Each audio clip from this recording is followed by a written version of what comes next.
नमस्कार, आप देख रहे हैं NSE9 न्यूज। आपके साथ मैं हूं पूजा शर्मा।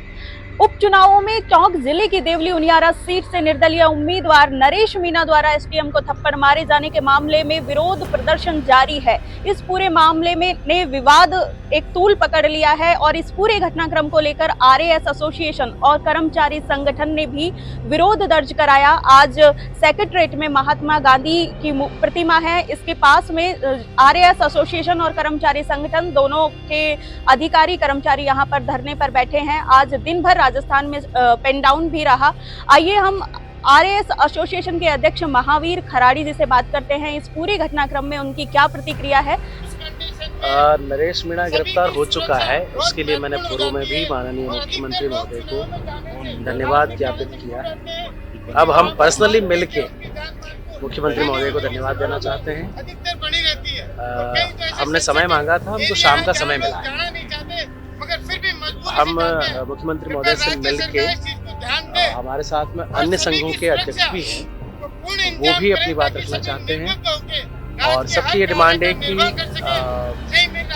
एम्प्लॉइज प्रोटेक्शन एक्ट बनना चाहिए। इस संबंध में हम सरकार से डिमांड करेंगे और हमारे जो एसडीएम्स, एडीएम्स और फील्ड में कार्यरत अधिकारी उनको गनमैन उनका हमें पूरा आश्वासन मिले, हम ये चाहते हैं।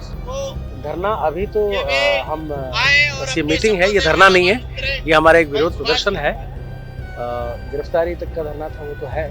इसके बाद हम लोग शाम को मीटिंग करेंगे हमारी कार्यकारिणी की और इसके बाद में बताएंगे पेन डाउन के बारे में क्या है। आपको लगता नहीं है कि पुलिस की भी इसमें नजर व्यवस्था रही है, क्योंकि आईएएस एसोसिएशन ने कहा है कि उसकी निष्क्रियता रही है पुलिस तरीके। हाँ, वहाँ जो उपस्थित जो अधिकारी थे उनकी निष्क्रियता तो कही जा सकती है। उनके एसोसिएशन ने भी इनकी निंदा की। राजस्थान पुलिस सेवा परिषद ने भी इस बात की चिंता व्यक्त करी है कि वहाँ पर जो अधिकारी थे वो निष्क्रिय रहे। ये कानूनी कार्रवाई की मांग करते हैं पुलिस अधिकारियों। वो उनका विभाग जो पुलिस विभाग है देखेगा कि किसकी कहाँ लापरवाही है। तो हर विभाग करता है। अगर किसी विभाग में किसी ने लापरवाही करी है तो वो हर विभाग में उस अधिकारी के खिलाफ कार्रवाई होती है। मांग करते हैं आप पुलिस। बिल्कुल, हम कहेंगे कि जो भी वहाँ पर उपस्थित है और जिम्मेदार है उनके खिलाफ तो होना चाहिए कार्रवाई। जो आपका सर्वेंट है, पब्लिक है, पुलिस सुरक्षा की उसकी जिम्मेदारी रहती है, लेकिन जब पुलिस की मौजूदगी में इस तरह का घटनाक्रम है तो मांग तो बनती है आप इस तरीके से। बिल्कुल हम चाहते हैं कि अगर किसी की लापरवाही है तो विभागीय कार्रवाई होनी चाहिए। सर, ये जो आरएएस ऑफिसर है, एसडीएम खासकर, वो कार्यपालक मजिस्ट्रेट भी होता है। Not only RAS officer but तहसीलदार भी कार्यपालक मजिस्ट्रेट होता है जी। ऐसी स्थिति नहीं संभाल पाने के लिए वो भी जिम्मेदार है या नहीं? कार्यपालक मजिस्ट्रेट होता है एसडीएम, लेकिन वो आदेश किसको देता है? आदेश तो पुलिस को देता है। उसके आदेश के अनुसार काम करना चाहिए। तो आपके एरिया मजिस्ट्रेट ने तो कहा था कि अरेस्ट हिम, लेकिन फिर भी पुलिस ने नहीं किया, तो पुलिस पर भी डिमांड बनती, मांग करते हैं आप? एरिया मजिस्ट्रेट ने उस समय वीडियो में भी दिख रहा है अरेस्ट हिम कहा था, लेकिन उस समय शायद चुनाव आयोग की ये नियम है कि मतदान के दौरान प्रत्याशी को अरेस्ट नहीं किया जा सकता, ऐसा कुछ नियम है, ऐसा बताया गया मुझे। फिर इसके तुरंत बाद गिरफ्तार करना चाहिए था। आज किया, वो कल शाम तक हो जाना चाहिए था। सर, लोकतंत्र में ऐसी घटनाएं होना जो एक कलंक की तरह है, किसी अधिकारी पे इस तरीके की घटना होना, ये दाग कैसे धुलेगा? क्या जो एसोसिएशन है इसमें क्या मांग रखता है? एसोसिएशन तो यही मांग रखता है कि हमारा हर अधिकारी जो फील्ड में कार्यरत है उसको सुरक्षा कर्मी मिले और एम्प्लॉइज प्रोटेक्शन एक्ट बने, not only for RAS officers but जितने भी एम्प्लॉइज हैं वो सब सुरक्षा के दायरे में आए। अब जब गिरफ्तार कर लिया है तो सर समाधान क्या होगा? इस घटना में जो कलंक लगा है वो दाग कैसे धुलेगा और इसका ओवरऑल समाधान क्या है? दाग तो तभी धुलेगा जब उसको अपराधी को सजा मिले जी। सर, एक सुप्रीम कोर्ट हमेशा ये कहता रहता है कि हर व्यक्ति के साथ सुरक्षा कर्मी नहीं लगाया जा सकता। फिर आप कह रहे हैं कि सुरक्षा कानून बने, कानून में तो आप चाहेंगे कि सुरक्षा कर्मी लगे? नहीं, मैंने ये नहीं कहा हर व्यक्ति के साथ में सुरक्षा कर्मी लगे। जो लोग हमारे फील्ड में कार्यरत है, एसडीएम है, एडीएम है और जो महत्वपूर्ण ड्यूटी कर रहे हैं, जिस तरह से डीएम और एसपी के पास गनमैन है, आज पुलिस में डिप्टी एसपी के पास में गनमैन है, एडिशनल एसपी के पास में गनमैन है, तो हमारे एसडीएम और एडीएम के पास में तो गनमैन होना चाहिए ना। कल तो वहाँ तो था। वहाँ डीएसपी लेवल के अधिकारी डीएसपी लेवल के अधिकारी उनके साथ में थे। और तत्काल कार्रवाई पुलिस विभाग ने नहीं की उस पर। वो लापरवाही है, मैंने पहले भी कहा है कि उसमें विभागीय कार्रवाई होनी चाहिए। पुलिस की जो भी लापरवाह है, पुलिस है, जो भी है, प्रशासन है, उसके खिलाफ विभागीय कार्रवाई तो होनी चाहिए। निर्दलीय उम्मीदवार नरेश मीणा द्वारा अमित चौधरी जो कि एसडीएम हैं टोंक जिले के समरावता गांव में थप्पड़ मारे जाने के बाद आरएएस एसोसिएशन और कर्मचारी संगठन ने विरोध दर्ज कराया। लेकिन इस दौरान हमारे साथ हैं राजस्थान परिषद के सलाहकार पंकज ओझा जी। उनकी इस पूरे मामले में क्या प्रतिक्रिया है, आइए सुनते हैं उनसे इस पूरे मामले में उनकी क्या प्रतिक्रिया है और सरकार से उनकी क्या मांग है। इस पे हमारा पहले तो ये कहना चाहेंगे कि सरकार को धन्यवाद देते हैं कि उसे इतने संघर्षों के बाद भी गिरफ्तार किया जा चुका।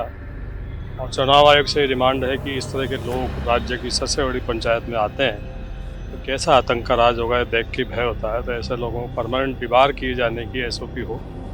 10-10, 12-12 इसके मुकदमे ऑलरेडी हैं, फिर भी ये बाहर घूम रहा है और आतंक स्थापित कर रहा है। कानून व्यवस्था के लिए उचित नहीं है। सरकार में हमारा पूरा विश्वास है, मुख्यमंत्री जी में विश्वास है, उनको धन्यवाद देते हैं। इसे अरेस्ट किया गया, लेकिन कुछ एक मांगे हैं। आज RA सेवा, लेखा सेवा, सचिवालय अधिकारी कर्मचारी सेवा, राजस्थान राजस्व परिषद, कलेक्ट्रेट, सारे और जितने जो पंचायत राज के हैं, नगर पालिका सेवा है, सब लोग साथ हैं। लगभग 8-10 लाख कर्मचारी हैं राजस्थान के। सब डरे हुए हैं कि हमारी सुरक्षा की व्यवस्था हो, क्योंकि विपरीत से विपरीत परिस्थितियों में कर्मचारी काम करता है। तो न सिर्फ धमकी देना बल्कि मारपीट करना, इस तरह की जो घटनाएं ना हो, इसके लिए कानून बनाया जाए। मुख्यमंत्री जी समय मिला है और सफल निर्णय होने तक शायद अध्यक्ष जी ने हमारे कहा है कि पेन डाउन रखेंगे। लेकिन सर, जो समाज में और जो युवा UPSC की तैयारी करते हैं, एक अफसर बनने के लिए तैयारी करते हैं, सालों सालों तक मेहनत लगती है, उनमें जो मैसेज गया है इस घटना से, वो दाग कैसे धुले? ऐसे गुंडे राजस्थान में हमेशा सर उठाते रहे हैं, लेकिन वो ये भूल गए कि उनका अंजाम क्या हुआ वो सबके सामने है। ऐसी गुंडाई इसने की है तो इसका अंजाम तो इसे भुगतना ही पड़ेगा और ढेर सारे मुकदमों में इसको सज़ा भी होगी। अधिकारी कर्मचारियों का ऐसी घटनाओं से विश्वास थोड़ा कमज़ोर होता है। थोड़ा ये भी परिवार है, वो डर लगता है। तो चाहे सहायक कर्मचारी हो, चाहे भारतीय प्रशासनिक सेवा के अधिकारी हो, सबके कार्यस्थल पे और ड्यूटी के दौरान सुरक्षा व्यवस्था सुनिश्चित हो, कठोर कार्रवाई हो, SOP बने, ऐसा एक्ट आए, इसकी डिमांड है। लेकिन सर, घटना के इतनी देर बाद गिरफ्तारी होना, RAS एसोसिएशन को सामने आने के बाद गिरफ्तारी होना, ये देरी का कारण क्या है? इसकी वहाँ पे भी मजबूरियाँ रही होगी कि पुलिस प्रशासन ने देखा होगा कि जब चुनाव एक बार पूरा हो जाए उसके बाद करें। उन्होंने कोशिश भी की और वो कायरों की तरह स्त्रियों की लुगड़ी पहन के भाग गया। जो आदमी ये कह रहा था मैं कलेक्टर के हाथों की मेहंदी उतारूंगा, वो मैं एक महिला की चुनरी आखिर उसके काम आई भागने में। तो ये स्पष्ट है कि कैसा कायराना व्यवहार है, ऐसे उठाई गिरे गुंडे। और दूसरी बात, राजस्थान तो हमारा महिलाओं की सुरक्षा के लिए हमने सर दिए हैं। हजारों लाखों वीर हमारे केवल महिलाओं की आन बान शान की रक्षा के लिए मर गए। और अगर ये कहता है कि मैं किसी की मेहंदी उतारूंगा, तो राजस्थान सरकार और हमारे माननीय मुख्यमंत्री जी इतने कमज़ोर थोड़ी है। सर, ऐसी घटनाएं करने के बाद जो कोई भी प्रतिनिधि राजनीति में आने के योग्य होता है, कानून क्या कहता है इसके लिए, संविधान में इसमें चुनाव आयोग को ये निर्णय लेना चाहिए कि 10-10 मुकदमे फिर भी वो चुनाव लड़ रहा है। वो इंतज़ार क्यों है कि उसका सज़ा हो जाए तभी उसे बाहर किया जाए।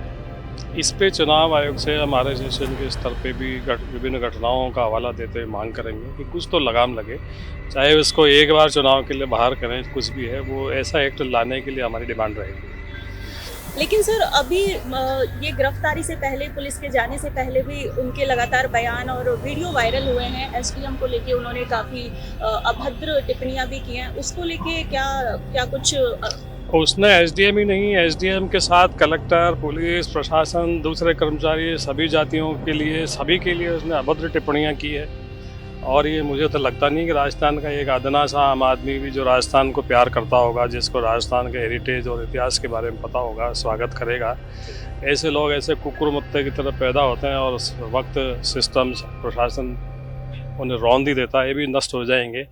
लेकिन ये घटना ऐसे लोगों के लिए नज़ीर भी बनेगी कि तुम अगर ऐसा करोगे तो सशक्त सरकार का यहाँ पे शासन है, कानून व्यवस्था का शासन है, न्यायपालिका यहाँ चाक चौबंद है, ऐसी चीज़ें होंगी नहीं। हमें पूरा विश्वास है सिस्टम पर, सरकार पर, मुख्यमंत्री जी पे, मुख्य सचिव महोदय पे, सीएमओ पे। सर ऐसे अगर नेता नए नेता बन के आते हैं, राजनीति में आते हैं, तो राजनीति का परिदृश्य क्या रहेगा और लोकतंत्र कैसे जीवित रहे? तो राजस्थान में तो ऐसी राजनीति कभी रही नहीं, और जिन्होंने कोशिश की उनका जो अंजाम हुआ वो तो सबके सामने ही है, ये भी अपने अंजाम को प्राप्त होगा।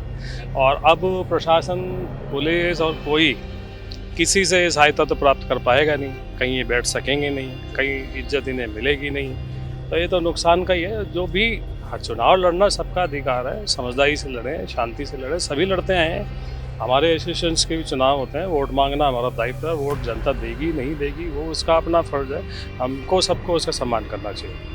अभी आपने सुना राजस्थान एसोसिएशन के अध्यक्ष महावीर खराड़ी को, इस पूरे मामले पे उन्होंने क्या प्रतिक्रिया दी। अधिकारियों की सुरक्षा और कर्मचारियों की सुरक्षा को लेकर नियम बनाए जाने की मांग उन्होंने उठाई है। यहाँ पे दूसरी तरफ आपने राजस्थान परिषद के सलाहकार पंकज ओझा को भी सुना।